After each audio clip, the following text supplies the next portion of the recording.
Okay, all right. Shabbat Shalom. Shabbat Shalom. We are back. Today we will be looking at Numbers 33.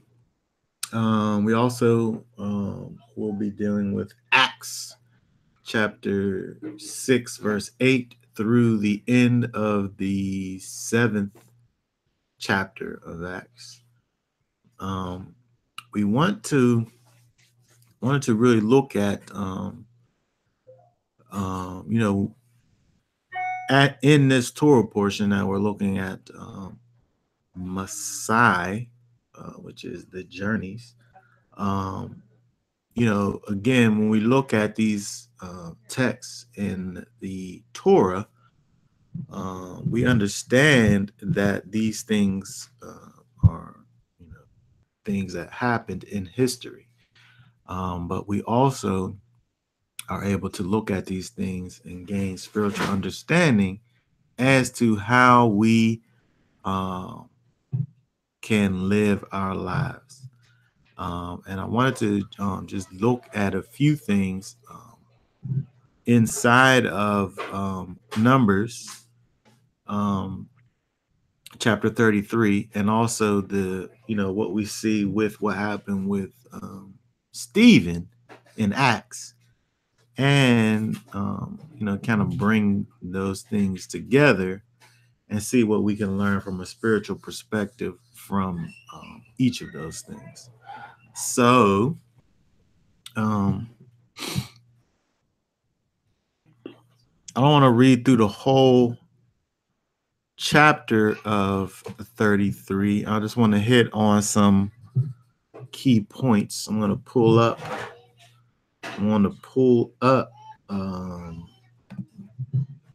verses over here.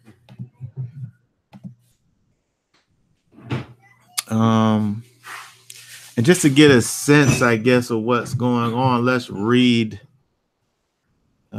just the first 11 verses. Can you read the first 11 verses here? These are the departures of the children of Israel, who went out of the land of Mitzrayim by their divisions, under the hand of Moshe and Aaron. And Moshe wrote down the starting points of their departures at the mountain of Yahweh. And these are their departures according to their starting points. So they departed from Rames in the first new moon, on the 15th day of the first new moon. On the morrow of Pesach, the children of Israel went out with boldness before the eyes of all the Mithrites. And the Mithrites were buying all their firstborn whom Yahweh had stricken among them. Also on their mighty ones, Yahweh had executed judgments. Then the children of Israel departed from Rames, and camped at Succoth. And they departed from Succoth and camped at Etham, which is on the edge of the wilderness. And they departed from Etham and turned back to Pi Hathroth, which is east of Baal Tesphon. And they camped near Magog. And they departed from before Hathroth and passed over through the midst of the sea into the wilderness. Went 3 days' journey in the wilderness of Etham and camped at Marah. And they departed from Marah and came to Elm. And at Elm were 12 springs of water and 70 palm trees. So they camped there. And they departed from Elm, and camped by the Sea of Reeds. And they departed from the Sea of Reeds and camped in the wilderness of Sin. Okay, so when we look at this here, we see, Moses is going through the journeys, right? He's looking at and dealing with what they did. He's giving kind of a recap of where they went through, as they journeyed.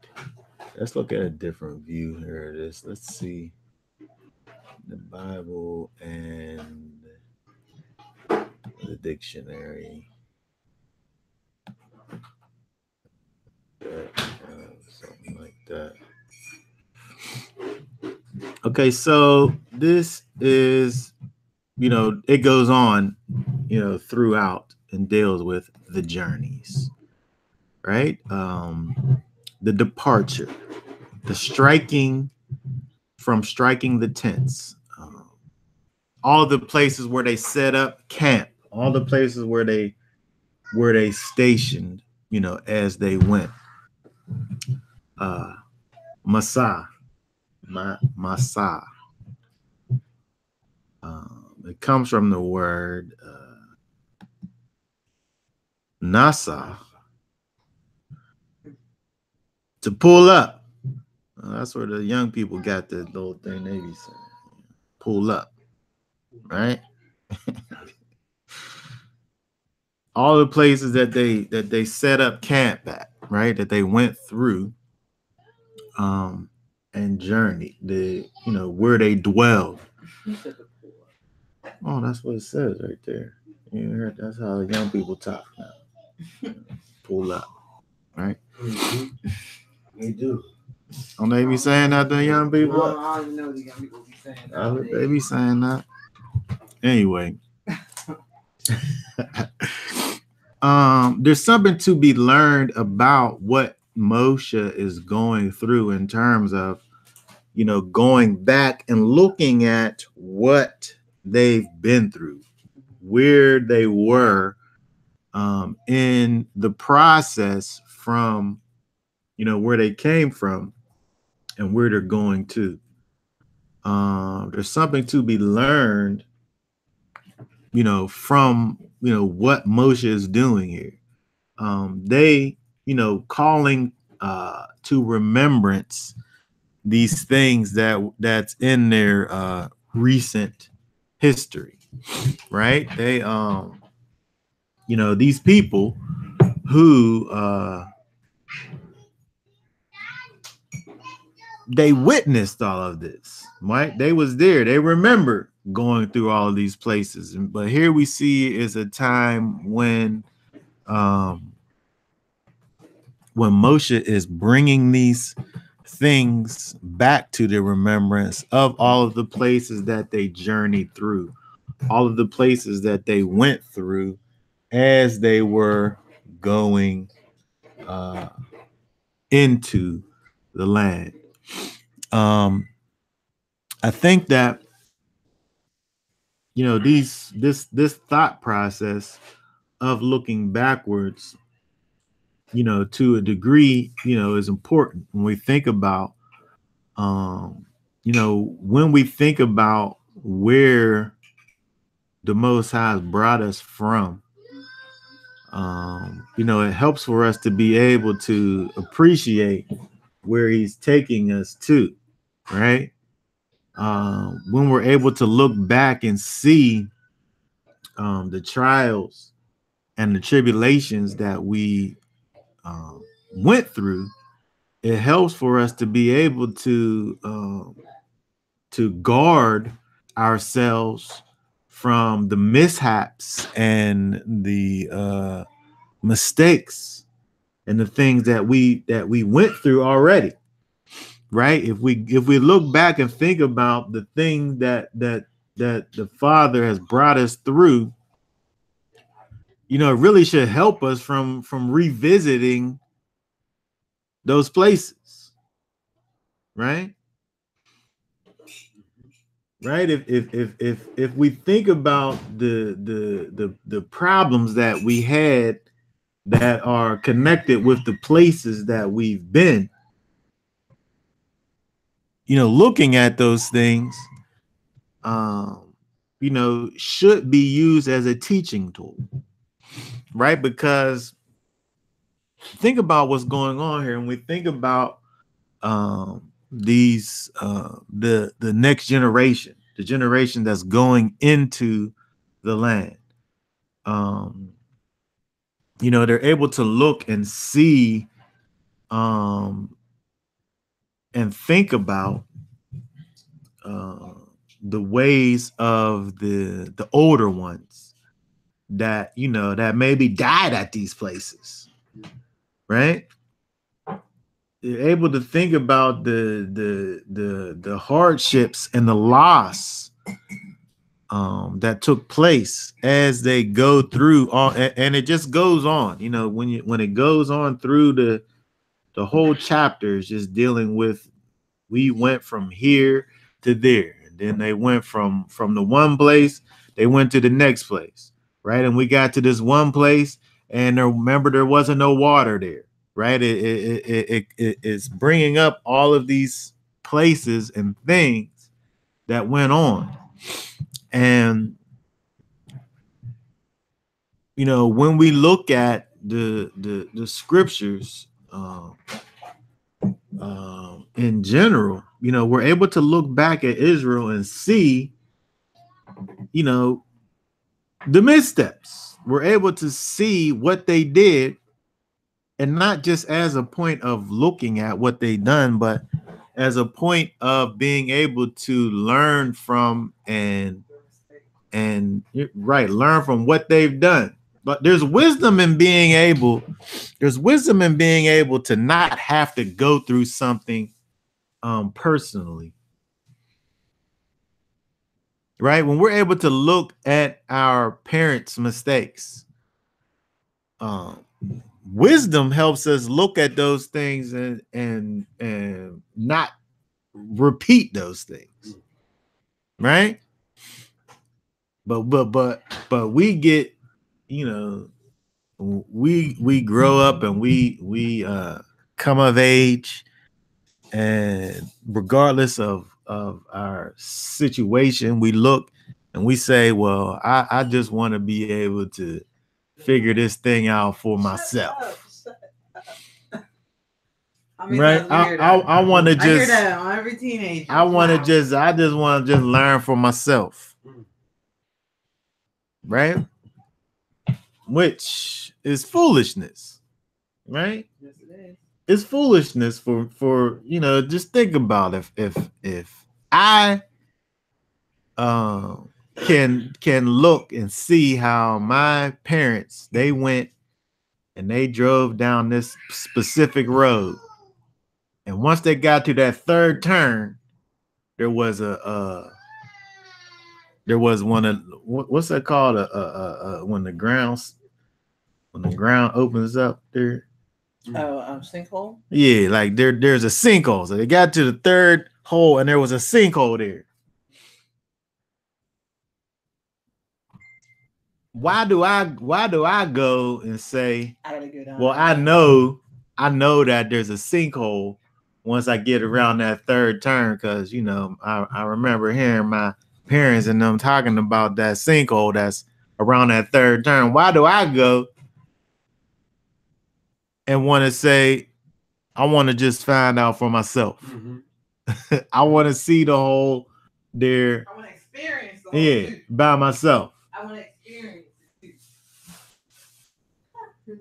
But that's what we do as young people. We grow up and you know, we learn the ways that we should live our life. But we feel like, for whatever reason, that is necessary for us to go out and live and literally experience these things firsthand. So you know about it, but you want to experience it. Yeah, yourself. you're gonna do it. You'll be there. Mm-hmm. Don't worry. I was here. We'll see what happens. We'll see if you know how these teachings do for you once that carnal mind take over your body. You know what I mean? To the fullness.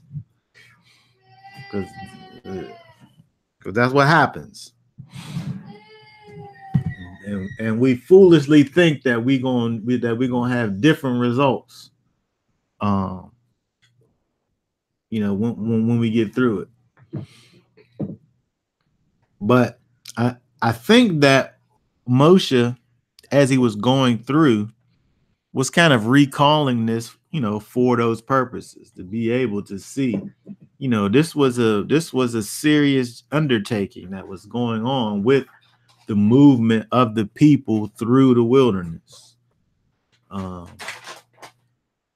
And making it personal, making it even though they've literally went through this, but recalling it in their minds to help the people to remember not only who it was that was bringing them through, but the actual things that was going on as they were going through, so that they were able to learn from these lessons, right? But okay, so I wanted to go down to, because when we look through this whole chapter again, all the way down is just dealing with the places that they've journeyed to. They left from this place and they came up to this place, all the way down to, we want to go down to all the way down to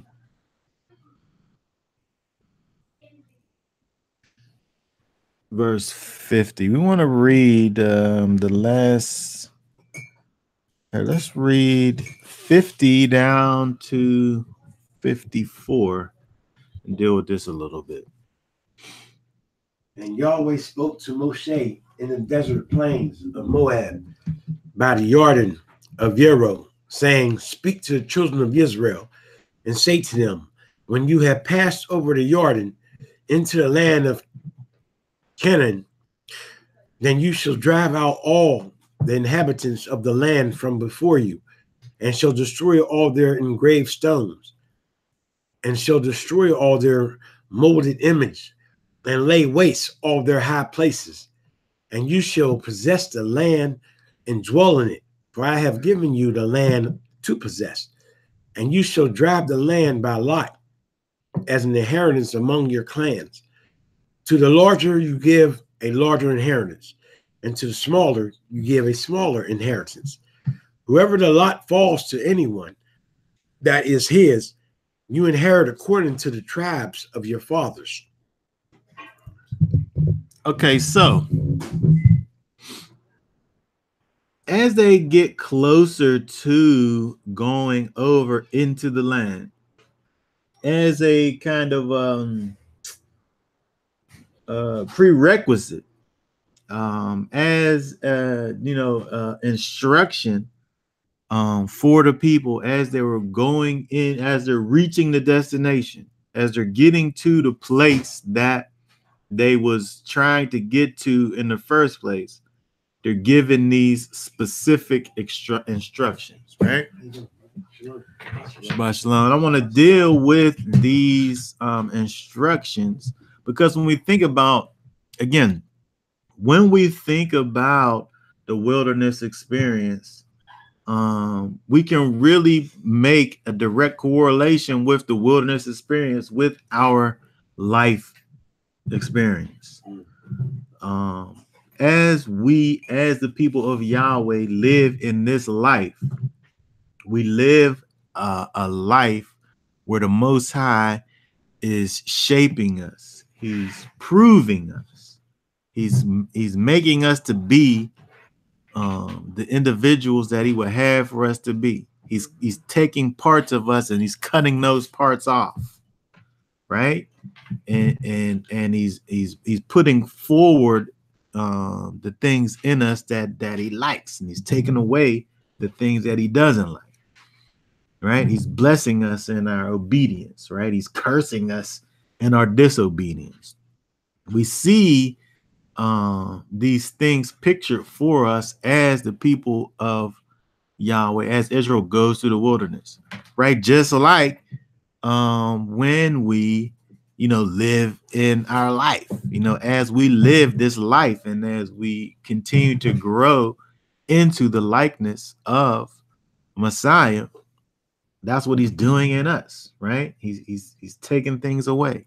He's bringing to the forefront those parts of us that are most like him, right? So when we look and as we move forward to the promise, right? The promise is will be what? Us being forever with him, right?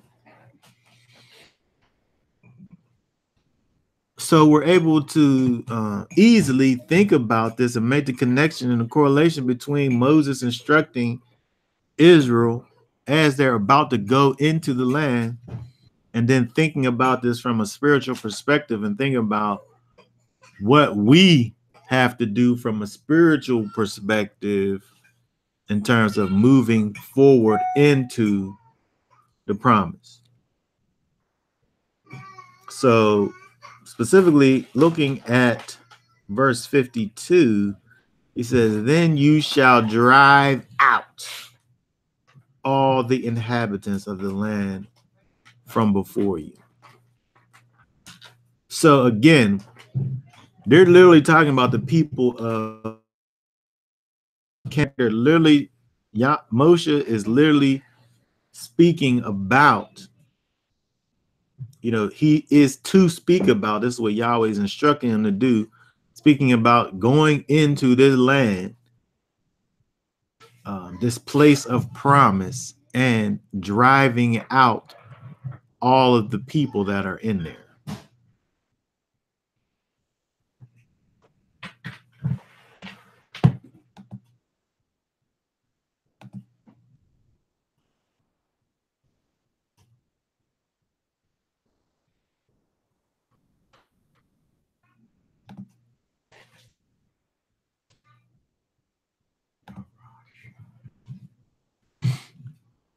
So that word there, to drive out, is to occupy by driving out previous tents and possessing in their place. Right? So again, we look at this from a physical perspective and see that's what they was literally supposed to do. They was going in there to dispossess. That's probably one of these words. Oh, here it is. Dispossess the place, the people that had their tents in the land of Canaan, right? We was gonna go in there and drive them out, disinherit. That was their place where they was, and we was supposed to go in there and move them out the way. And kind of, when you think about drive out, that's a nice way of putting it. I'm looking at some of those words that don't seem like move out the way. That seems like take them off the earth. Well, I'm saying is this, again, we look at these Hebrew words, it's kind of all encompassing, right? It deals with all of these things. Like, you're gonna go in there, and if moving them is moving them from off of the land of the living, we could think about what happened in the Americas, right? Them people came and dispossessed the people that was here, right? There was people already here. And then, them people came and they put their little stakes down and said, this is now our place. Yeah. And killed the people that was there. Yeah. And the ones that they didn't kill, they gave them the little isolated places to be at, right? So, but I'm just saying that just as a way to think about what the idea of this is in terms of driving out the previous tenants and possessing in their place, right? This is what Israel's supposed to do to the land that was promised to them, right? But thinking about this from a spiritual perspective, right? If we think about, don't do that. If we think about what that means from a spiritual perspective in terms of the owners are changing. The land is still the same, but the owners are changing, right? The ones who rule is different. but the one that's being ruled, right, stays the same. Right? We go from being slaves to our carnality. We go from being slaves to our flesh and our appetites and our physical desires. We go from that being our the thing that rules us, the thing that reigns us, and we go into the place of the Most High being the one that rules us and reigns us, right? That goes against goes against what our flesh and our carnality wants to do, right? But it gets in line with what the Most High will have for us to do. It's a change of ownership, right? Where the Ruach HaKodesh comes in and occupies our situation, right? And drives out the previous tenants, right? Possessing in its place, right? That spirit comes in and becomes now the thing that rules us, right? As opposed to our soulish, our animal soul that did rule us. But there has to be this this kind of transition piece that happens of this driving out of one literally taking the place of the other. It can't be a thing of kind of this cohabitation kind of a thing, right? It has to be one or the other. And this is what the Most High is calling for them to drive them out, right? Not to go in and hang out with them, right? Then say go in and be with them. It says go in and drive out the inhabitants of the land from before you.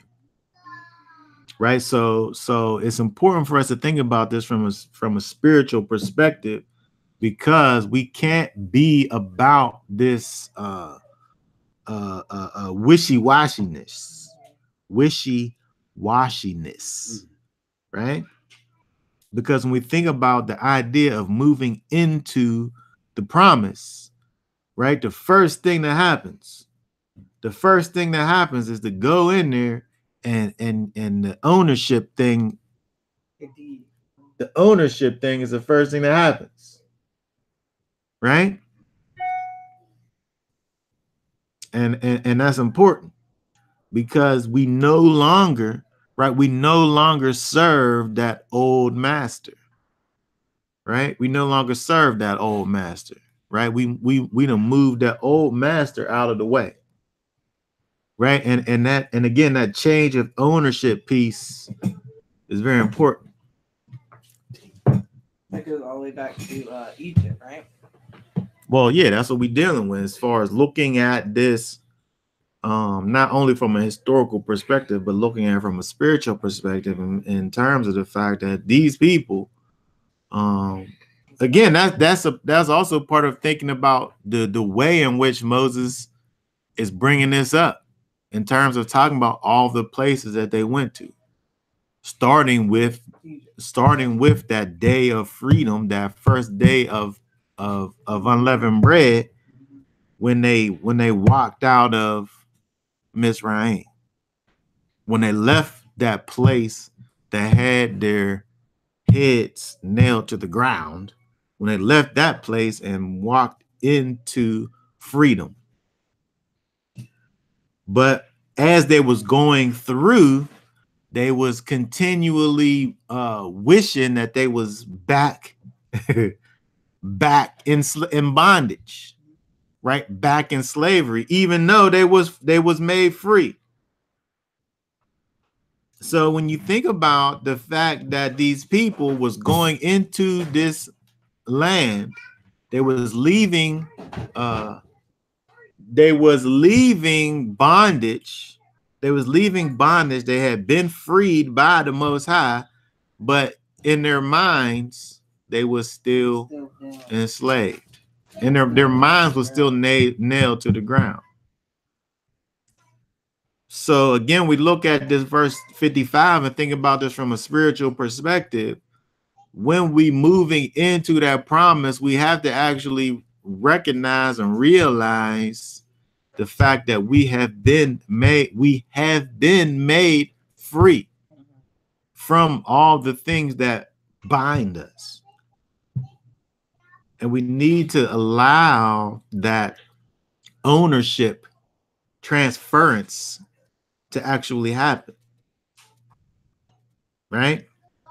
And drive the inhabitants of the land I think about people out. getting delivered from like demonic oppressions and spirits and addictions and stuff like that, and how it talks about in the in the New Testament how if it comes back in, if the demons come back in, they come back in even stronger than they was before. Right. You know? Because just thinking about that from a practical sense, if I go and I overtake you, if I go and I overtake Chris, there's nothing that could be done in the current state. If I overtake you, you know, there's nothing that you can do unless you come back stronger than you already was. You got to be stronger than you already was, because I done already proved that I could take you out already. If you come back the same, it's just going to be the same results again. Right? So if we think about that from just a practical standpoint, that's what happens. If you were to drive this spiritual oppressive thing away, it can't come back the same way, because it didn't already, that level has already been destroyed. It got to come back stronger in order to be effective.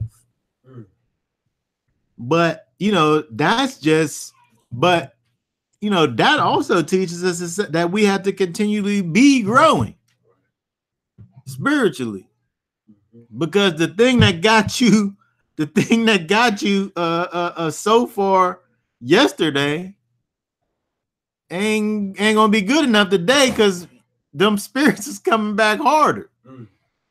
Right?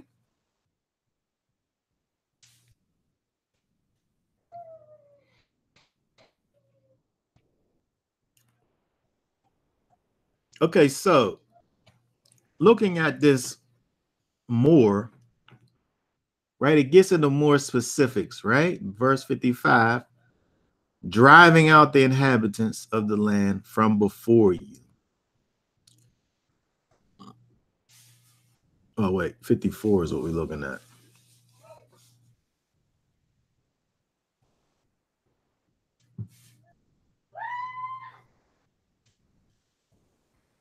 Wait, we're not even down that far. We up way up in 52. Here we go. Drive out all the inhabitants of the land from before you, and destroy all their pictures.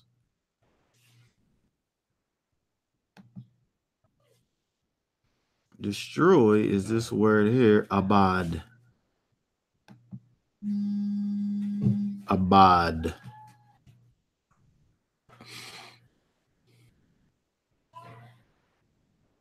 Let's see here. To wander away, that is lose oneself. By application, to perish, causatively destroy, break, destroy.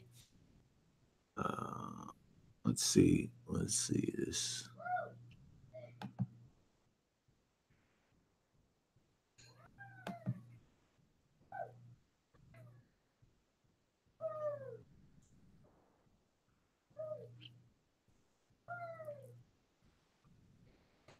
It says here about this word abad, verb meaning to perish, to be lost, to wander, or in a causative sense to destroy, to reduce to some degree of disorder.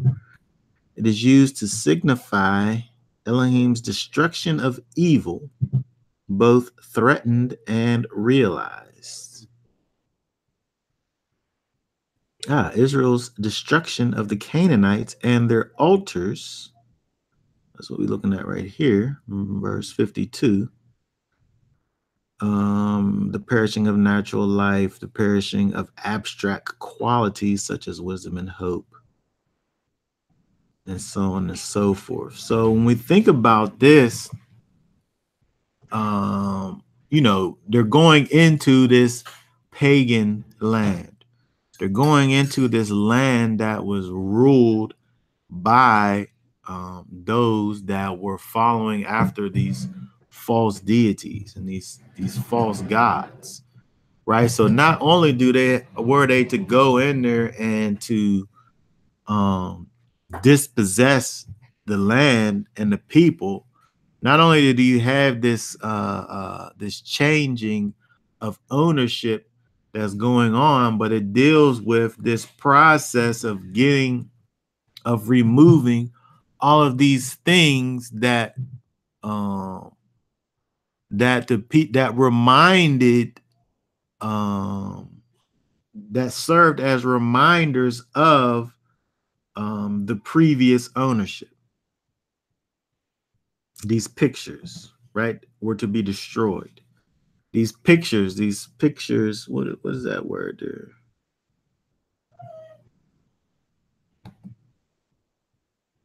These images, right? These sculptures, these things that caused you the remnants of the old ways. When we think about you know, nowadays in the place that we are in our journey as those you know, living in the 21st century, people that are coming into the true knowledge of the scriptures.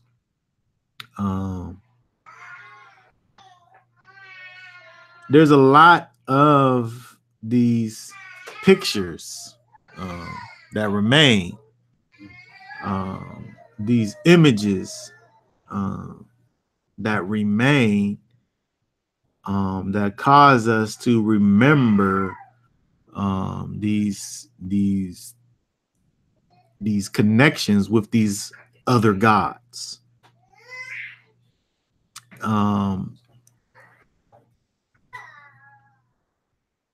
And again, we think about what's going on here in terms of the people of Yahweh moving into the promise. You know, that's one of the things that has to be destroyed. The pictures, the molten images, and the high places, right?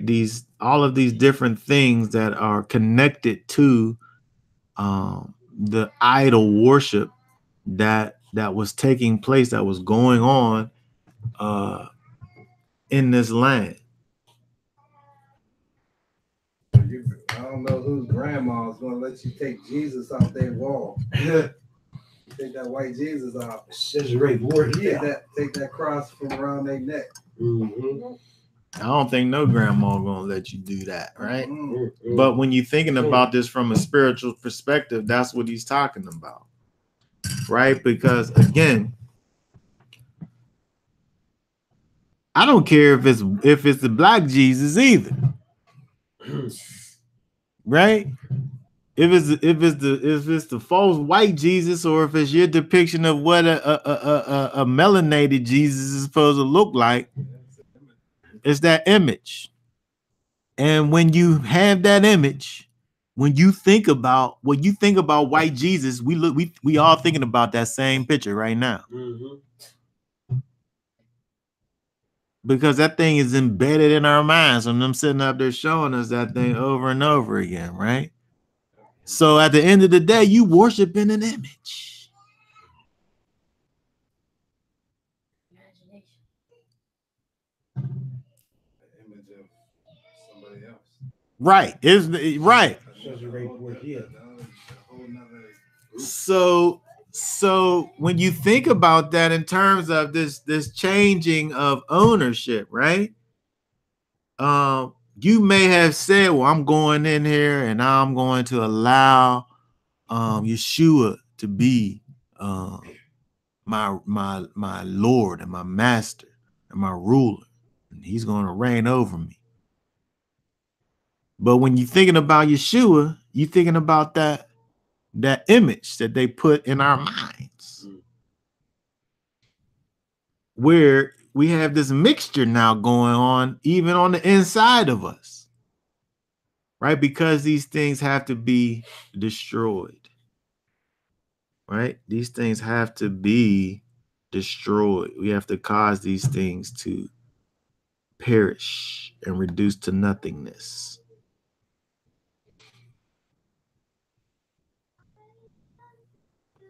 Right? This was the first order of things of business when Israel was to go in there. All these molten images, right?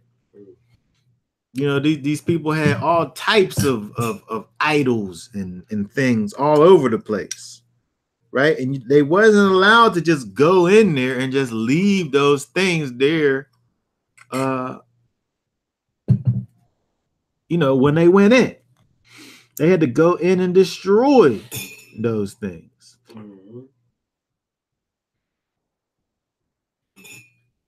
Even the high places, the altars, right? Where altar really was just this kind of built up place, not necessarily having any connection necessarily to this or that thing, but it's the place where you did all of this stuff at.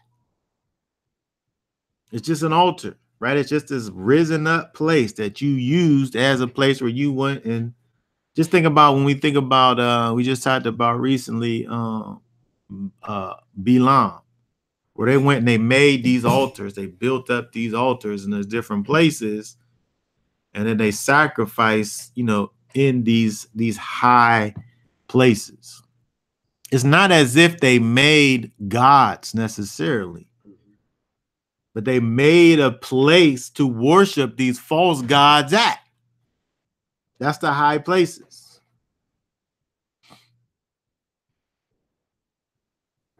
Most High said, pluck them things down. Eliminate, exterminate, annihilate, right? Those high places down.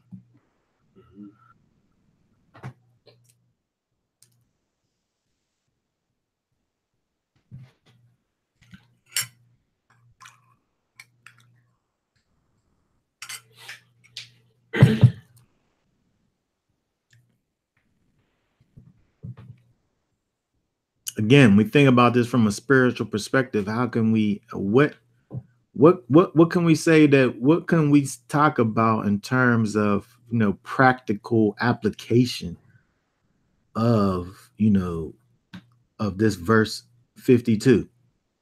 We think about the idea of this changing of ownership and this removal of all of these pictures and molten images and these plucking down of these high places.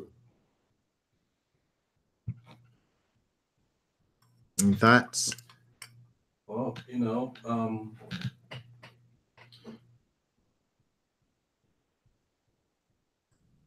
know about spiritual applications, but you know, I'm thinking about natural. You know, just in my own like community, and just knowing that,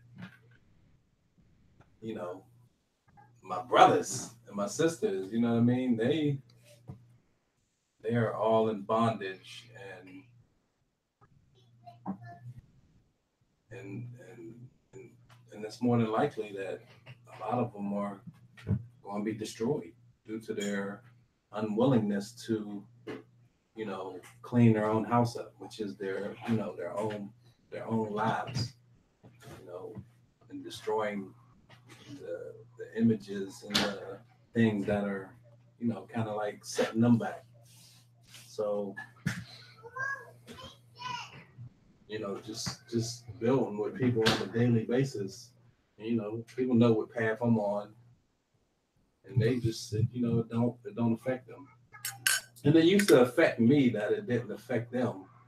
Like their just unwillingness to, you know, kind of like, dude, you're like an old man, and you're still talking about the same childish things that we used to do when we were kids. You know what I mean? The same bondage you was in when you was a child, you into this day.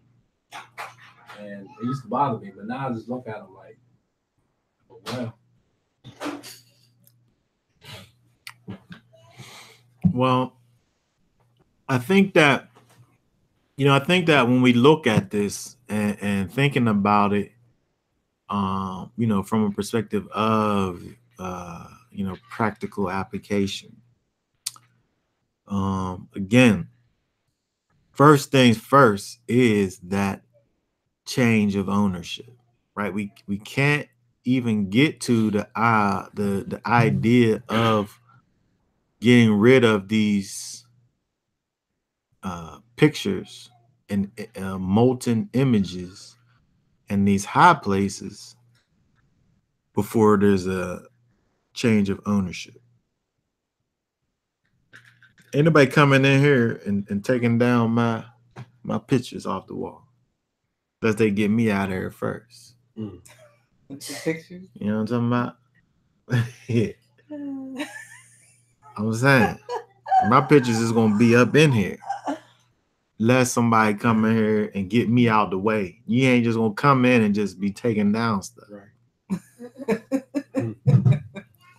But I think it's key to look at the process that we see in verse 52. The first thing you need to do is go in there and get them people out of there. First thing you need to do in order, if you was going to take over the land, first thing you're going to do is get the people out first. So, again, practical application, we think about. I mean, it's their territory until they get taken out, right? Right. So that's what I'm saying. So, the frustration is always going to be there, because what we sometimes do is try to get the images out and try to get the high places out, and we try to get the pictures out, but we didn't facilitate that changing of the inhabitants first. So what's going on, like in lots of urban community, is this recipe is happening, right? So you got these black communities that are being gentrified, right? So you have the inhabitants that are being removed from where they was. They got all kind of mess they into and doing all kind of stuff. So they're being removed from their little space. But the white people coming in with their mess. So it's like, these people disappear, our people disappearing, and then you have white people coming in, setting up their little witchcraft shops and all this different stuff. Setting up all kind of pagan temples. Right, but look at the process though. The process first is the dispossession happens first. Yeah, and then they could change everything else. So you're looking at it in terms of looking at what goes on. The first thing that happens is you got to change the scope of the inhabitants first, and then that's what they do, right? That's the first thing that happens. But I'm saying, looking at it from a spiritual perspective, when we dealing with people, we can't start at the part of removing the high places. We can't start at the point of destroying the molten images and the pictures. We can't start at that place. I can't just go to somebody in a spiritual here, let me put this over here. I want to put my finger quotes up, but can't nobody see me, right?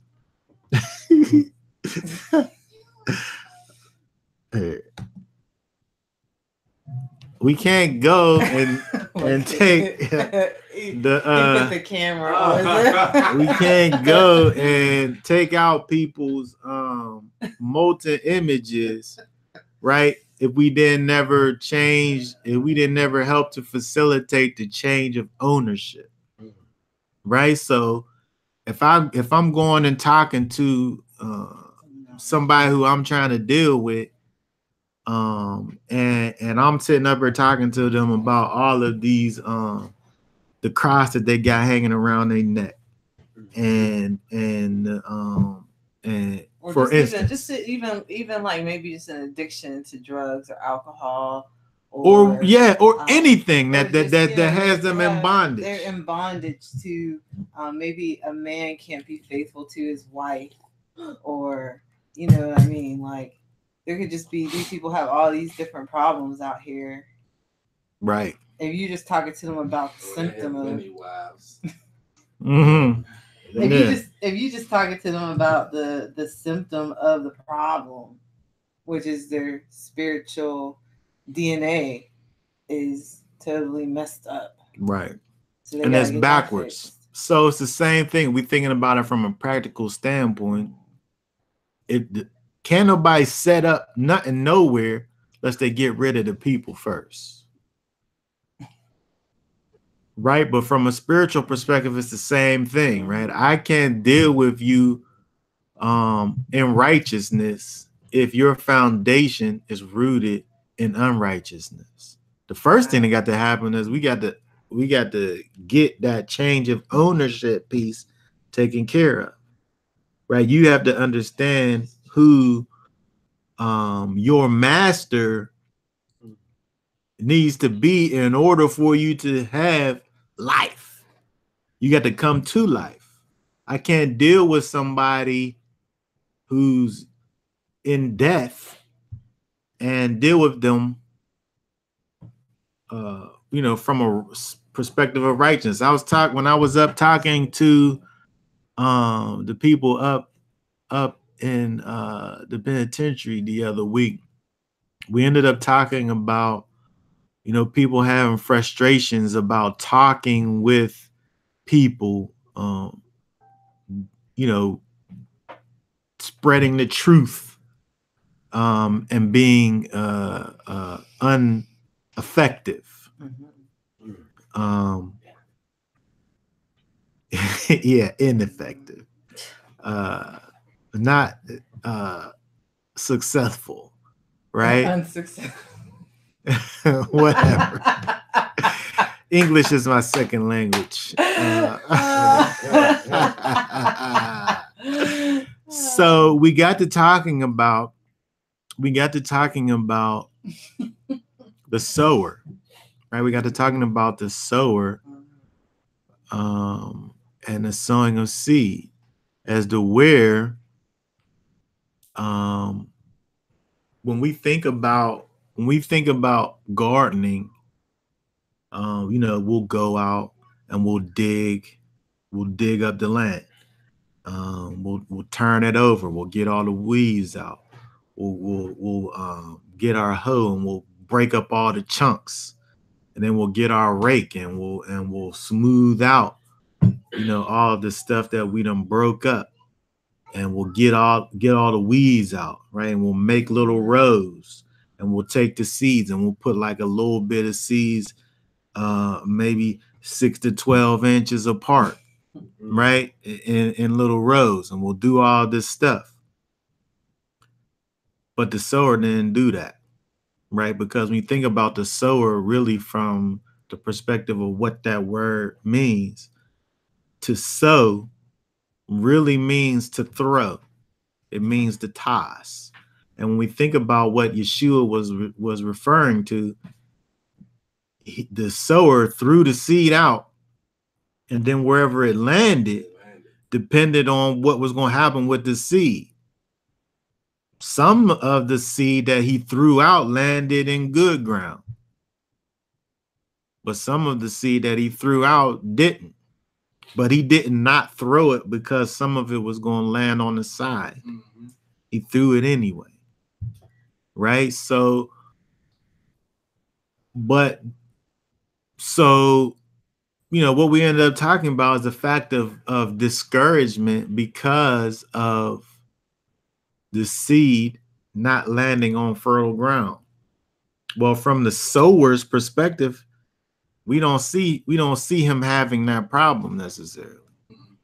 He wasn't concerned as much with where it was landing.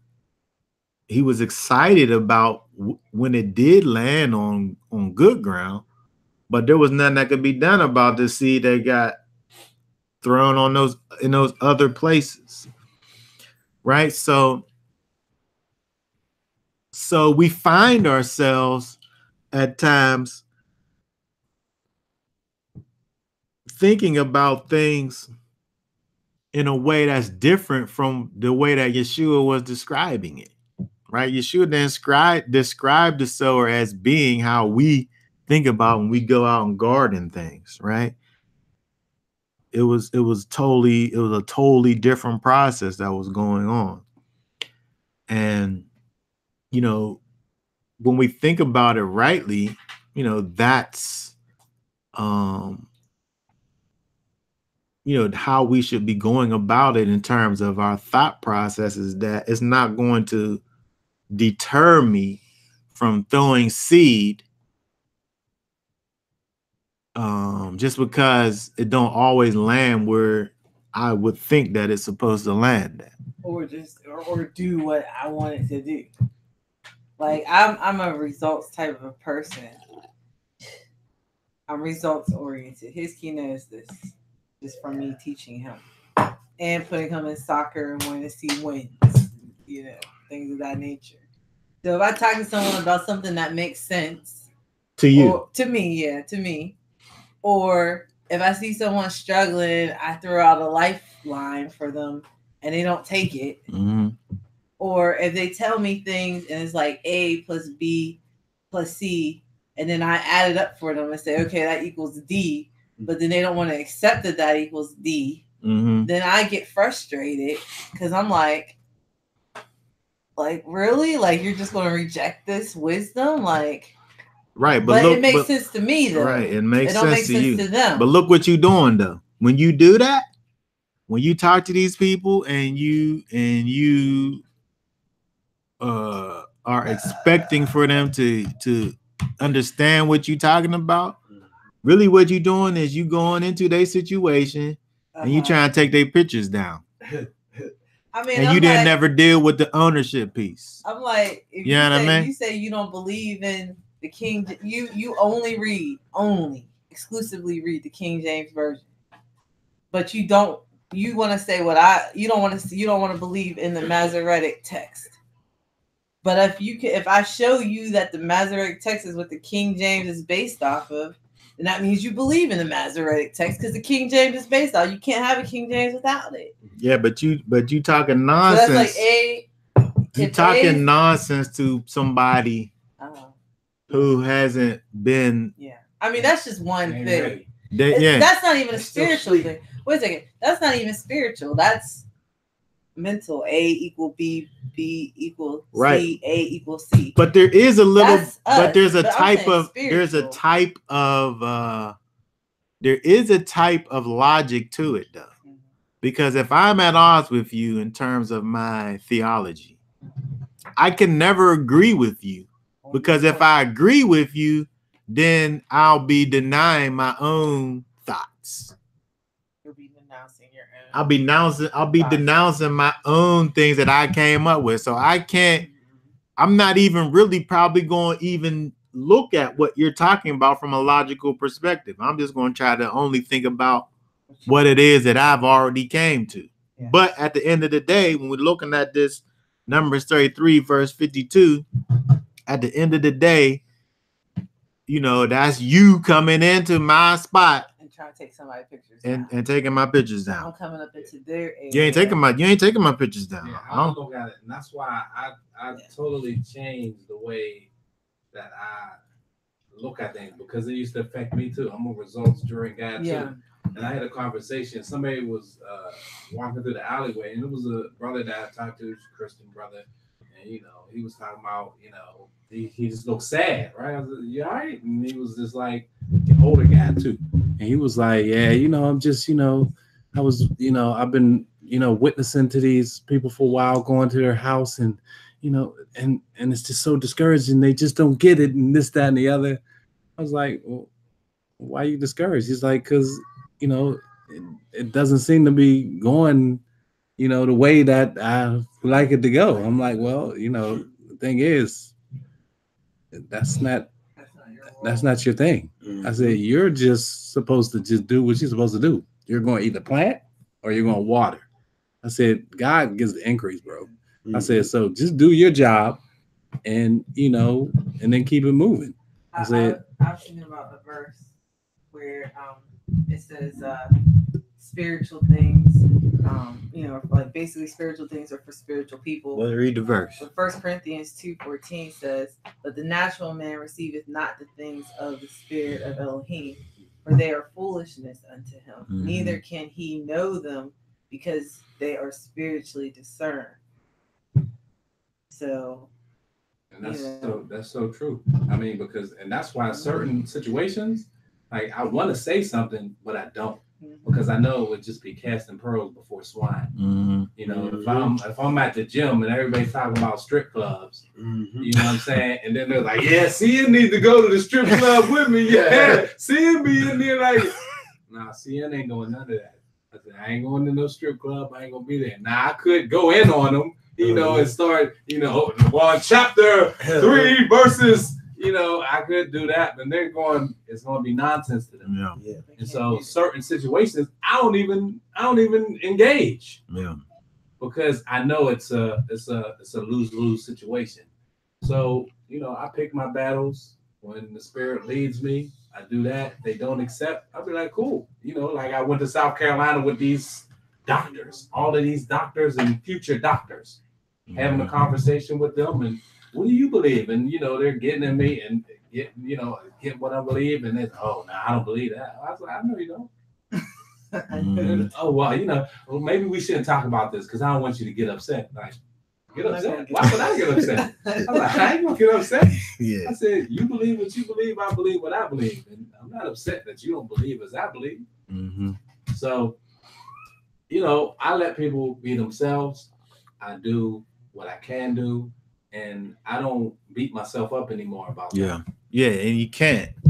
I think that applying these concepts and thinking about it in terms of the sower, I'm not saying that there's not a time to do take the spiritual rototiller to the ground that is a person that you're dealing with.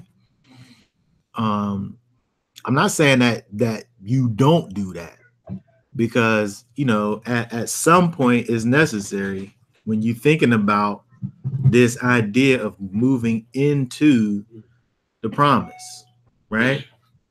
What I'm saying is that what we can't get caught up in doing is trying to destroy these images and strongholds and things first. If we come in first with Messiah, if we come in first with dealing with the owner, who the owner needs to be, if we come in first with freedom, that's the only way we get to the second step. But I'm just saying, doing these things inordinately is like unto you throwing that seed on stony ground and then wondering why it ain't growing. It's almost, this analogy just came to me.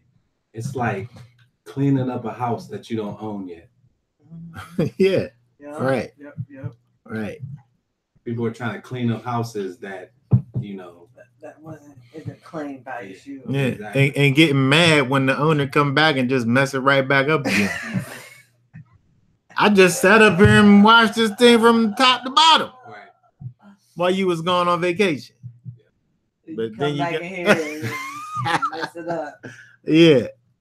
I think about I was just talking to someone on Sunday about, if I go and talk to someone in the street, I'm not going to start with Sunday, you should be keeping the Shabbat, or what did you have for lunch? You have ham, or whatever. I'm not going to start with commandments and Torah and all this stuff, because if their soul is not converted, they don't belong to him anyway. So what's the point? It don't matter if they keep the Sabbath perfectly, or if they don't eat such and such, or so and so. If they don't belong to Yahweh, if they're not converted, if their soul isn't changed, none of these things is even important. Like, and and to some extent, when I think about what belongs to us, I think about like our children is one of those things that's like in our territory.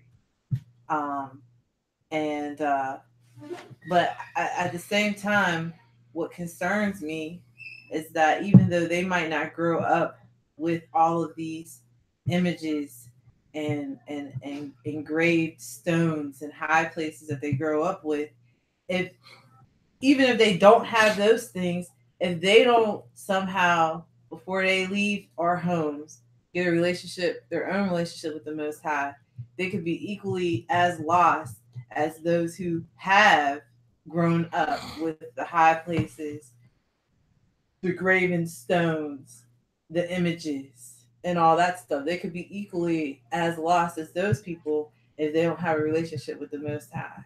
Mm-hmm. You know, I mean, like I think about our kids, his key Africa. You know, they've been growing up keeping holy days and all of these different Torah type things. This is the only life they even know. But if they don't have a relationship with Yahweh, they're just as bad off as the ones that grew up without any of this stuff. So I think that's the other thing. We're talking about ownership, but also the relationship has to be established with them. Right. Which at the end of the day is dealing with ownership. It's dealing with that. If and when it comes to the time when that ownership has to be, established, realize, who's who's going to be your master, who's it going to be? Is it going to be the Most High, or is it going to be the flesh? What's it going to be? When they come to the age when, they can't rely on, their parents, who they going to serve?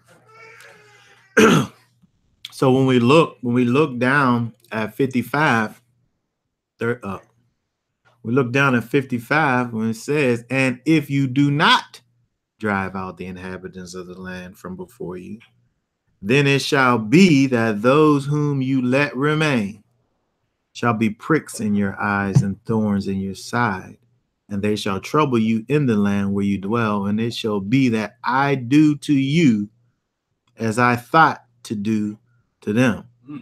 Well, what was it that he thought to do to them? To drive them out. He's gonna drive you out too. So if the people of Yahweh was to go into the land and not drive out the inhabitants of the land, then Yahweh gonna drive his supposed to have been people out of the land, because they know better than the inhabitants of the land.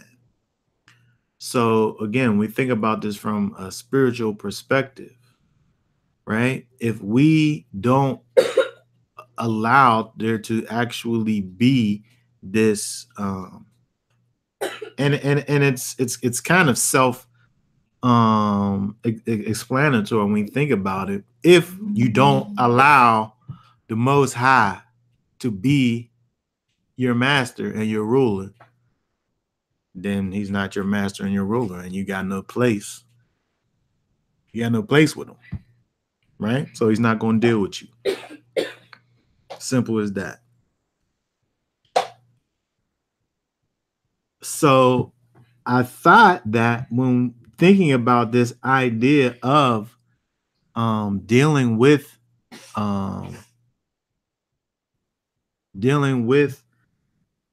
the idea of going into the promise, when you think about what happened with, and we're going to go over to Acts, unless anybody has any thoughts or comments about what we're dealing with here. We're going to go over to Acts chapter 6. down too far. Let's see here. Actually, let's see You know what. what? I do got a thought. Go ahead. So, you know, just thinking about how, you know, these inhabitants of these lands filled with, you know, idolatry and, you know, just graven images and whatnot, how basically they're supposed to be destroyed. Mhm. So thinking of that, how, you know, these people who come from these um, groups of heathens, Mhm. they're going to be added to our numbers Right. in the future. Right. Is that, Or even tomorrow. But yeah, go yeah, ahead. is that you know, basically given opportunity for, you know, their heathenistic ways to kind of like surface? Well, this is what we're talking about in terms of when we're thinking about moving into the promise.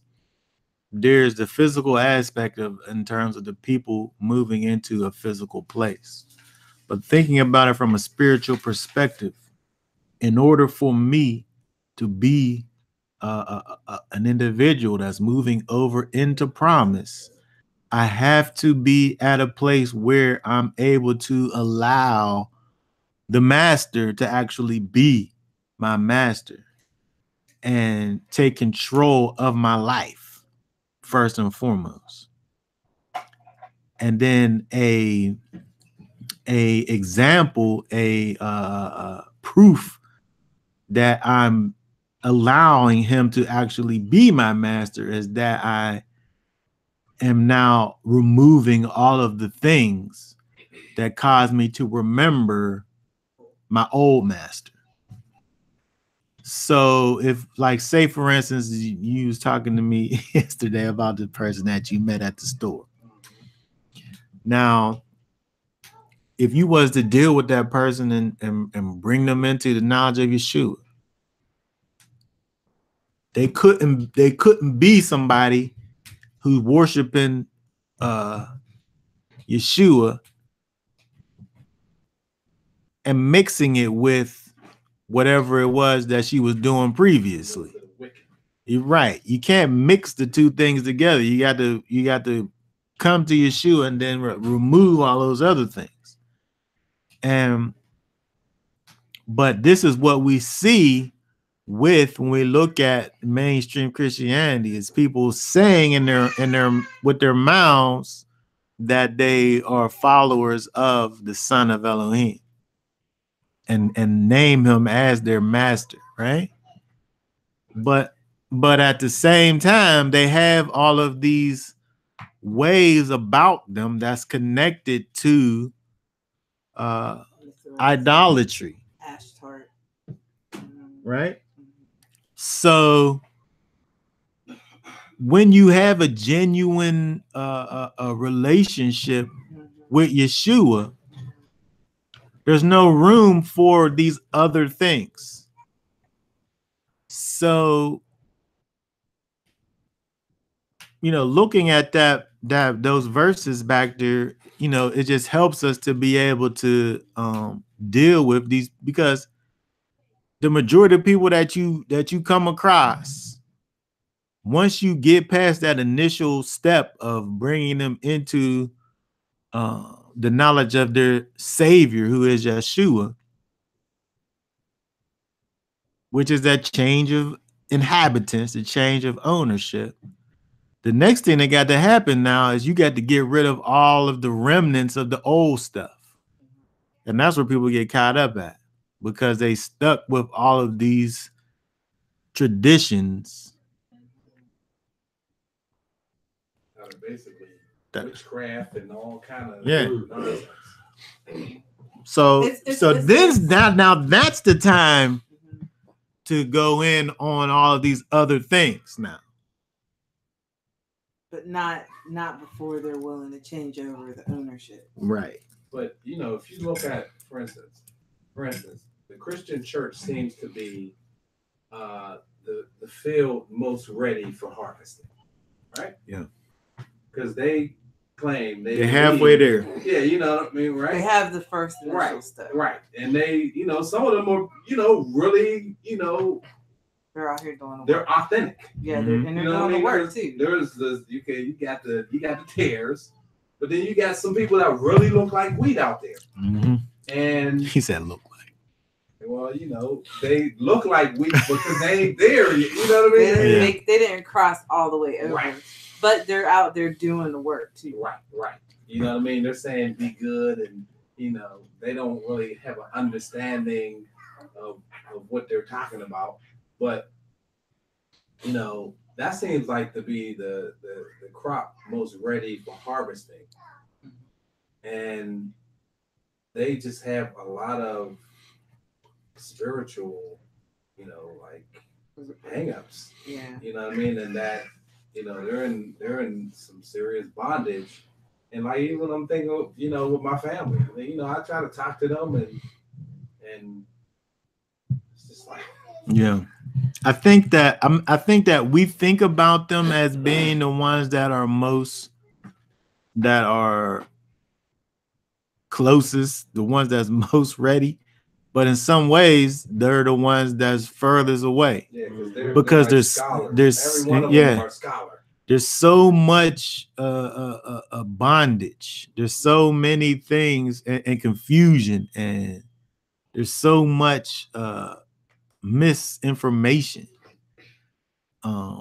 that's tied up in all of this tradition as to where, if when you try to explain to these people these things that sounds totally foreign to everything they've ever learned based on their mainstream Christian heavy New Testament understanding. Yeah. But if like Teresa was saying, like if they just, like for me, nobody had to tell me this. Nobody had to tell me that something wasn't right. Like when I just looked at it, the math start adding up. Mm-hmm. Like 1 + 1 was 2, and then I start following that path. Like okay, and then I find myself here. But something is not right if you've been in the church for 20, 10, 20, 30 years, and the math is not adding up. Like there's something. There's a troubling truth that goes with what you're saying, because when you think about the whole purpose of the Ruach HaKodesh is to cause you to do the commandments.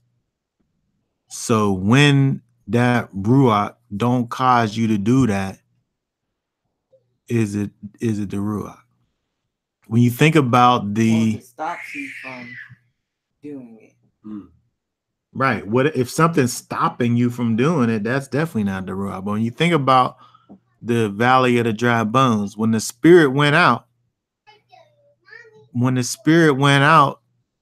that's when the bones began to come together. Right? The spirit caused the bones to come together, right? But that's just a metaphor for the people.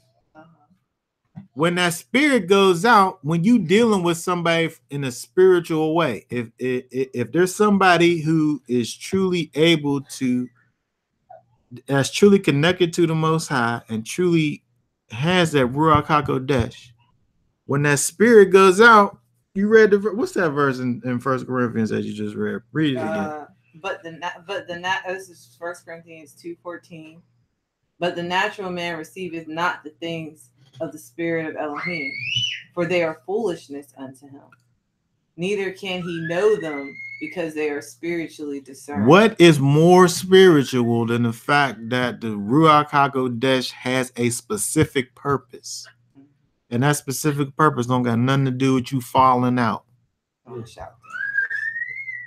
That specific purpose got everything to do with you walking in the will and the ways of the Most High. and to bring all of Messiah's teachings back to your remembrance. So when you speak with people, and this is all tied in together, when we speaking with people who claim to have had this ownership transference, and then now you get into the other part, and then they saying, well, I ain't doing all that. Well, wait a minute, this is what our master said that we should be doing.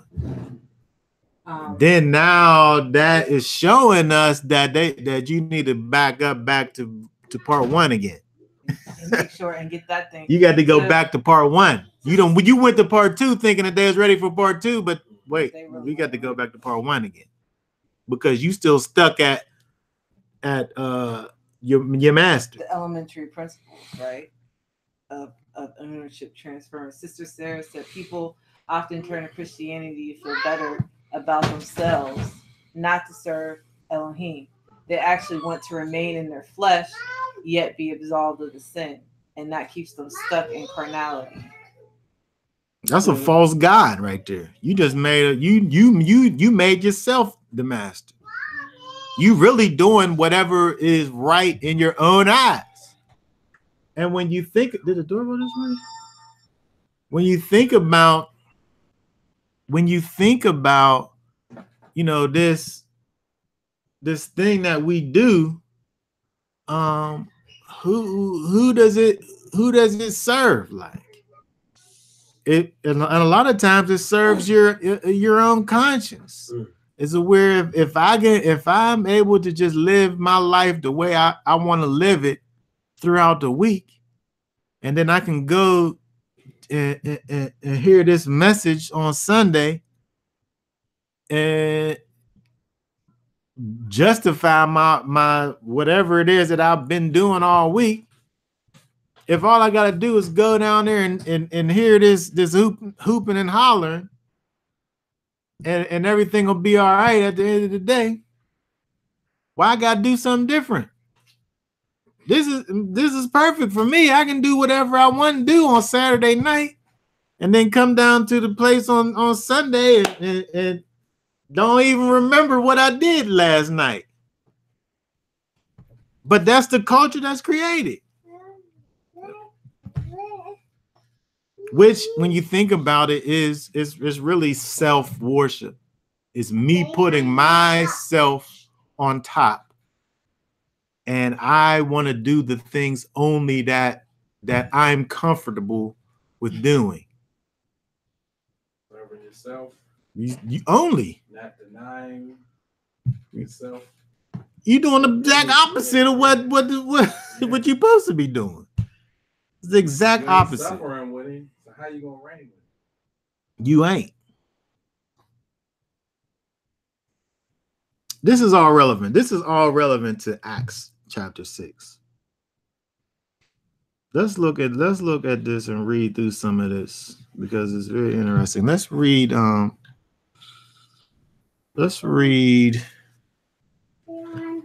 from Acts chapter 6 verse 8 to the end of the chapter, which is 15. And Stephanos, filled with belief and power, did great wonders and signs among the people. But some of those of the so-called congregation of the freed man, Cyrenius, Alexandrinus, and those from Kilkea and Asia rose up disputing with Stephanas. But they were unable to resist the wisdom and the spirit by which he spoke. Then they instigated men to say, "We have heard him speak blasphemous words among Massei and Elohim." And they stirred up the people and the elders and the scribes. So they came upon him, seized him, and brought him to the council. And they set up a false witness who said, "This man does not cease to speak blasphemous words against this set apart place and the Torah. For we have heard him saying that this Yahweh of Nazareth, Yeshua of Nazareth, shall overthrow this place and change the institutes which Moshe delivered unto us." And all who sat in the council, looking steadily at him, saw his face was like the face of the heavenly messenger. Okay, so when we look at this here thing that's going into this, these people coming against Stephen, right? This one who was just, I think, in verse either the earlier part of this chapter, or yeah, the earlier part of this chapter where it talks about him, the disciples choosing deacons, right? People to serve. We see these people coming up against him. First of all, unsuccessfully, right? Because he's dealing in wisdom and the spirit, right? He's dealing in the spirit of Yahweh and wisdom, right? And they coming with these false accusations and these weak doctrines and things, right? And they can't prevail because he's dealing in the Ruach, right? He's dealing in the spirit, right? And they making these false accusations about him blaspheming against Moshe and Elohim. But we know if he's full of the spirit and he's full of wisdom, this ain't what he's doing. This is what their interpretation of what he's doing is, which is false. They're not able to see what it is that he's doing because they got a little bit of a spiritual blockage going on. Right? They can't see the wisdom, they can't see the rock because they're not of the spirit, right? So these things that he's talking about, he can't see them, right? So they want to get rid of this guy because according to them, right, he's speaking these blasphemous words against the temple and against the Ruach. I mean, the Torah. Was the false witness that they set up that was saying right. So of course they're gonna say it was blasphemous because the witness is false. Right. But the whole purpose of the whole reason why they looking at it from that perspective is because they don't have the Ruach in them. So when we think about how when you go and you talk to somebody who is like in mainstream Christianity, right, who has a type of understanding about the Bible and has a way about themselves in terms of their beliefs and so on and so forth. When you come sit up here talking about this law and this commandment things that you're supposed to be keeping, they looking at you like you is a blasphemer, right? They looking at you as if you saying something that's against the Bible. Yeah. You need to be separate. But it's the same thing that you looking at here as because you dealing with a people who are not spiritually minded. They're not allowing the spirit to actually rule inside of them. They allowing the traditions of men to be the thing that's ruling and reigning inside of them. The same problem that these people had against Stephen is what people gonna have against you because they ain't able to understand these spiritual things that you giving them. You giving them these things that's from the spirit, that's from the Ruach. But they not hearing it, right?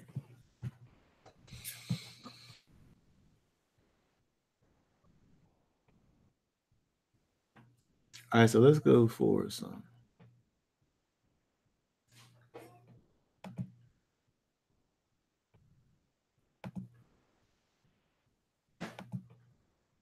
So without going through this whole thing, because it's probably about 60 or some verses, right? We see that first of all, they make this accusation of Peter, of Stephen as being this person who speaks against Moshe and speaks against the Torah, speaks against the holy things, And it's interesting when you look at this, when the only thing that Stephen does when he in this whole talk is only talk about, read from, refer back to the Tanakh. He's obviously a follower of Yeshua. He just was named a deacon by the disciples. He just was kind of put in the position of a worker by the disciples of Yeshua. He's obviously a follower of Yeshua, right? But when he goes and offers a defense to his these accusations that are against him, you would expect that he would start talking about Yeshua though. But he don't do that. He goes all the way back. Let's just read down. Let's just read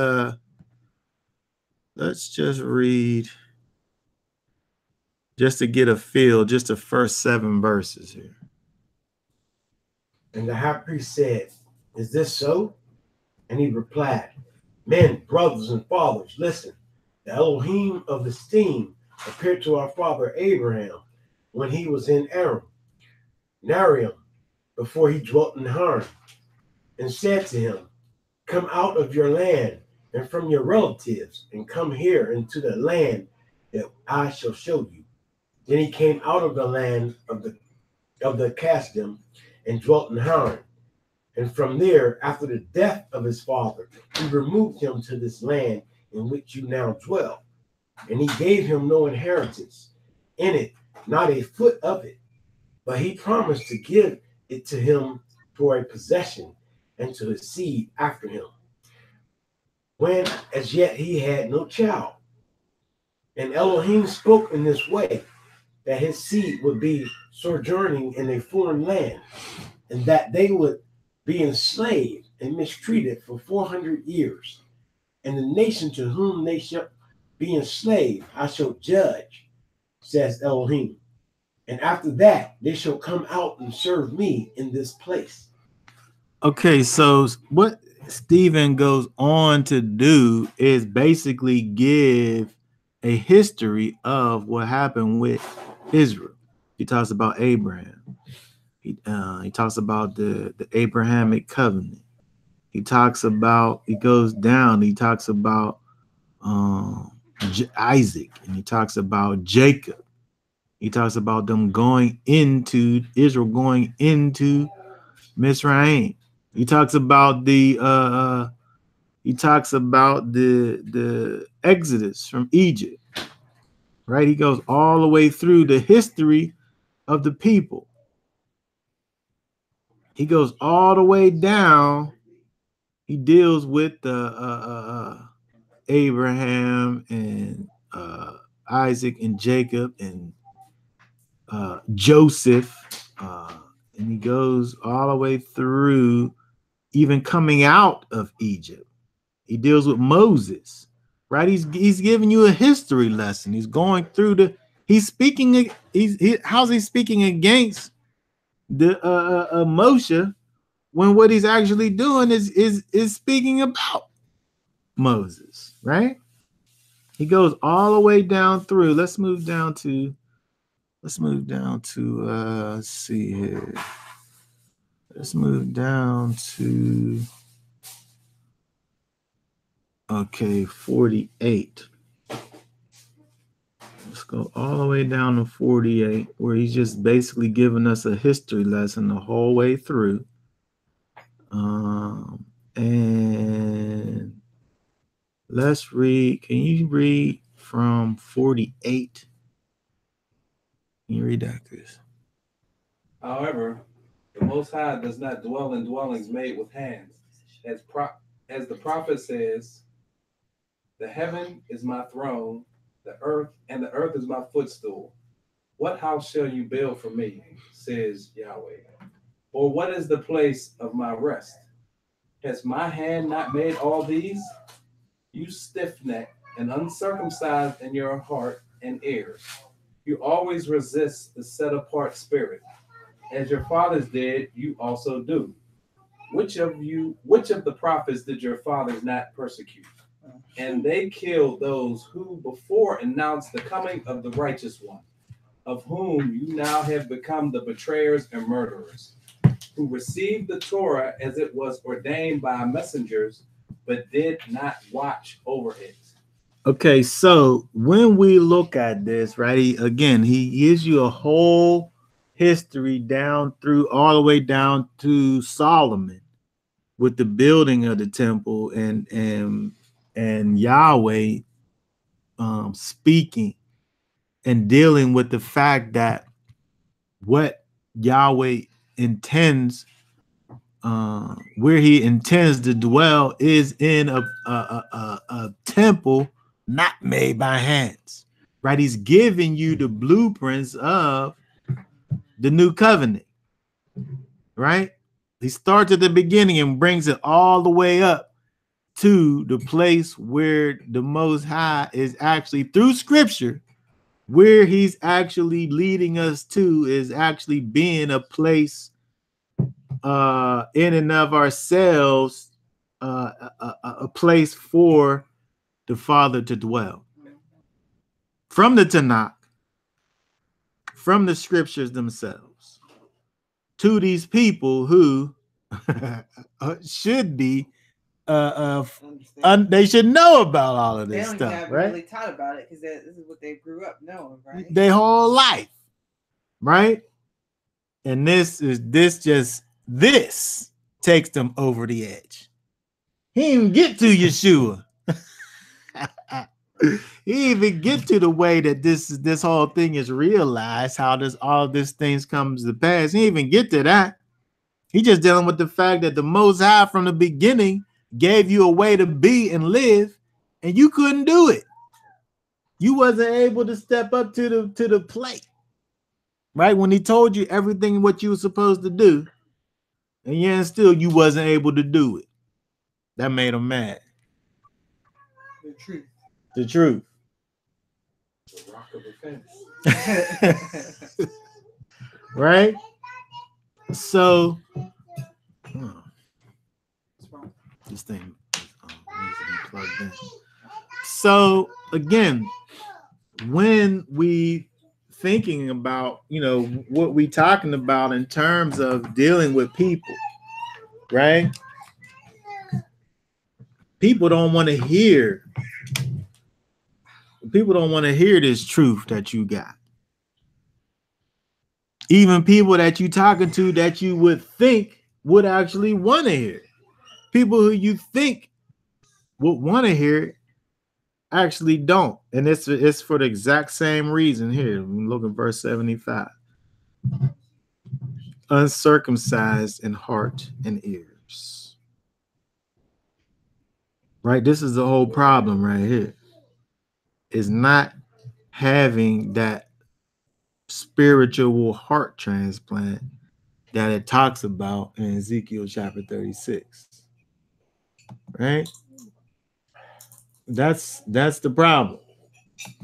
If you're dealing with people that got a stony heart, how you gonna deal with them in spiritual things? You can't, right? Less people have dealt with this spiritual heart transplant. You casting your seed on that stony ground. It says, and I shall sprinkle clean water on you, and you shall be clean. For all your filthiness and from all your idols I'll cleanse you. And I shall give you a new heart. And I shall put a new spirit within you.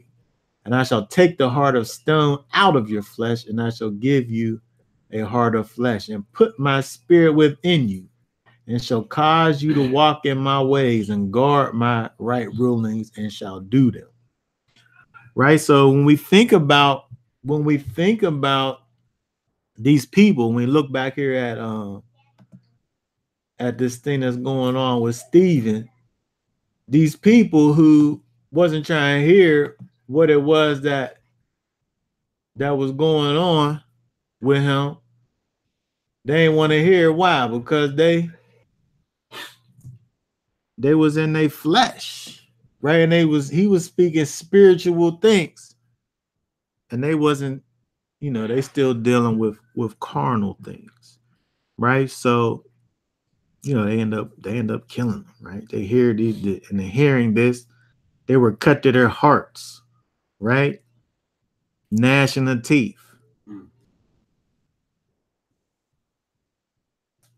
But he, being filled with the set-apart spirit, looked steadily into the heaven and saw the esteem of Elohim, and Yeshua standing at his right hand of Elohim. And he said, look, I see the heavens open and the son of Adam standing at the right hand of Elohim. And crying out with a loud voice, they stopped there. Now that they done hearing what he got to say. They done. They stopped their ear.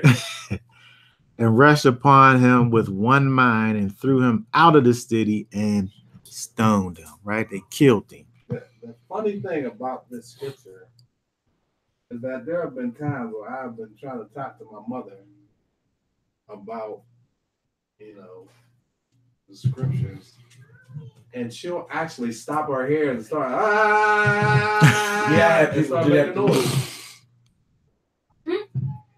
Yeah. But again, think about what's going on. We have to be able to evaluate the situation and deal with things in wisdom. And again, we look at this situation, it's the same thing we was talking about with numbers in terms of, you might think a person has changed ownership. But once you get to that second step of dealing with removal of all of these remnants, and you see that resistance, it just lets you know that the spirit ain't the thing that's guiding that person. Right? It's the flesh. It's the traditions of men that's guiding. Because if it was the Ruach, then they're gonna hear what you're saying. Right? The Ruach is gonna bring the things together. The Ruach's gonna bring the dry bones together. It's never not gonna do it if their ears have been open to the master. Right? So we have to be able to understand when we gotta take a step back and realize that we throwing our seed on stone. Right? We throwing our seed by the wayside. And again, we're not able to always step back and break up that ground. But we at least, not that we can't do it, but I'm saying we're not always able to do it. But at very least, we have to be able to step back and adjust and realize when it needs to be done. Because just like with Stephen, when he sat up here and spoke the truth, these people wasn't trying to hear the truth, and they ended up killing me. Right? Same thing gonna happen to you. They might not kill you, but instead of stones, they're gonna use some words, probably. Right? And instead, right? So again, I think at the end of the day, when we think about this in this totality, we get a clear picture of the process of moving into the promise, the way upon which people are moved into the promise. And again, that first step is that changing of ownership. And then that second step is dealing with removal of the remnants of the old. Because when we think about, and just lastly, I wanted to just look at what verse is that in? Let me see here.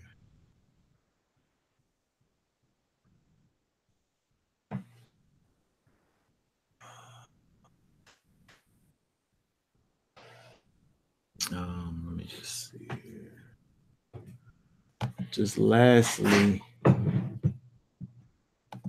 flip over to this. verse 9.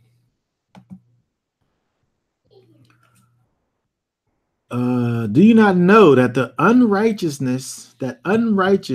shall not inherit the reign of Elohim? Do not be deceived. Neither those that whore, nor idolaters, nor adulterers, nor effeminate, nor homosexuals, nor thieves, greedy of gain, drunkards, revilers, swindlers, shall inherit the reign of Elohim. And such were some of you.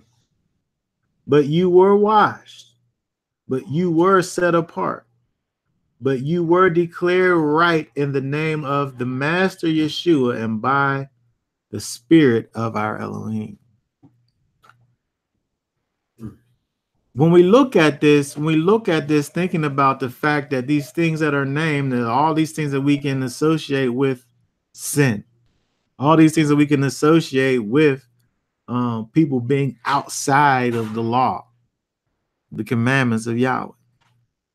It's interesting though that all of these things, almost all of them, like the first group of things, all have to do with like sex.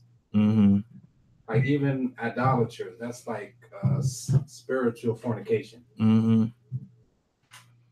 And it's just interesting that, you know, but that's a big thing. That is a big issue. Right. Those are some of the biggest issues, Right, that people are dealing with. Mm-hmm. And then you're gonna be talking to people who doing half of these things. Yeah, right. Yeah. But they're going to service on Sundays. Huh? Some of them was going to service on Sabbath. They going to, yeah. I'm just saying, yeah. They could be doing that too. Right. But the point is that in terms of moving into the promise, I'm just saying that we have to be able to look and discern and move in power and wisdom and the ruach and wisdom, just like we seen with Stephen. And see, when Paul's talking about this thing, this is interesting here. That such were some of you. This is the past. These people who he's talking about, who he's talking to, these things are behind them. You're talking to me too, because I was some of that too. These things were behind, right? It's not a current situation. This is what you walked away from, right? This is what you used to be, right? This is not what you are now. This, right? This is what he's saying right here. There's a distinction between these things that used to be your life and things that are your life currently. Again, going back to Numbers with Moshe giving the people the history about what happened. Same thing Stephen did. He sat there and gave them the history where the people was at, but not only where they was at, but where they're going to. What's that reviler? Here.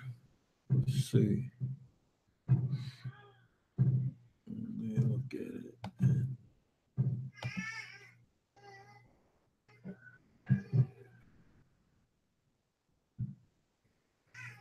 Revilers. Right there, G3060 in the white. Down. Go down. Oh, okay. Yeah. Oh, wait, that's the word study. Let's go to, let's just look it up in this real quick. Yeah.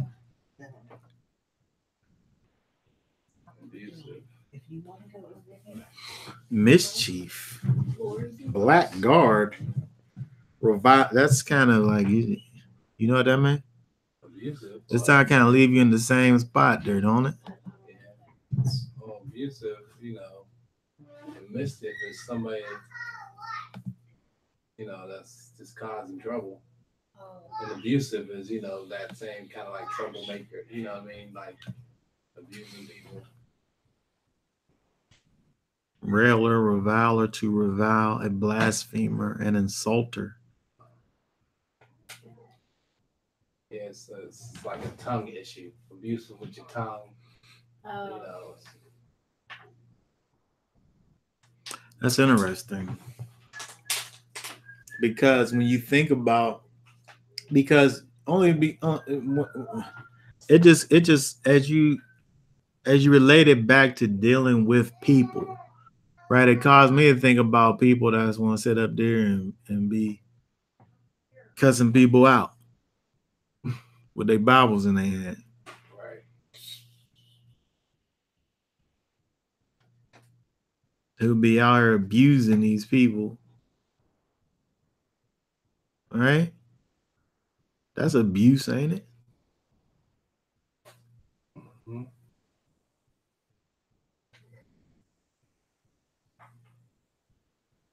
Is that 3058? Is that for just revile? 3058. It's a derivative. See, that word 3060 is a derivative of this word, so they're connected. So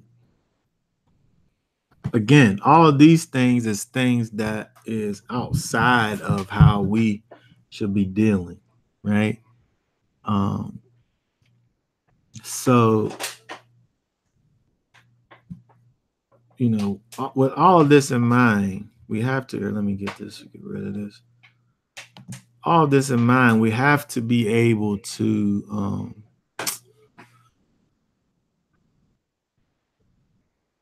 first of all, you know, look at these things and apply these things to ourselves in terms of, you know, making sure that our relationship with the master has been fortified, and removing all of these things that are contrary to the master out, so that we don't have these remnants of the past lingering in our situation. But as we work in helping others to prepare to move into the promise, we have to be sure before we try to deal with all of the hangups and all of the pictures and all of the altars and the graven images, to make sure that the very first most important thing is dealt with, and that is that transference of ownership. And in our case, we dealing with that true, genuine relationship with the Master Yeshua. Okay, so does anybody have any thoughts, questions, or comments about any of that?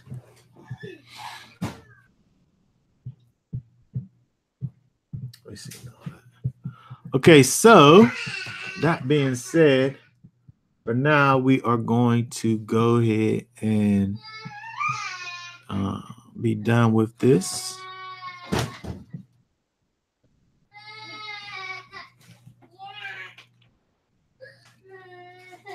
All right.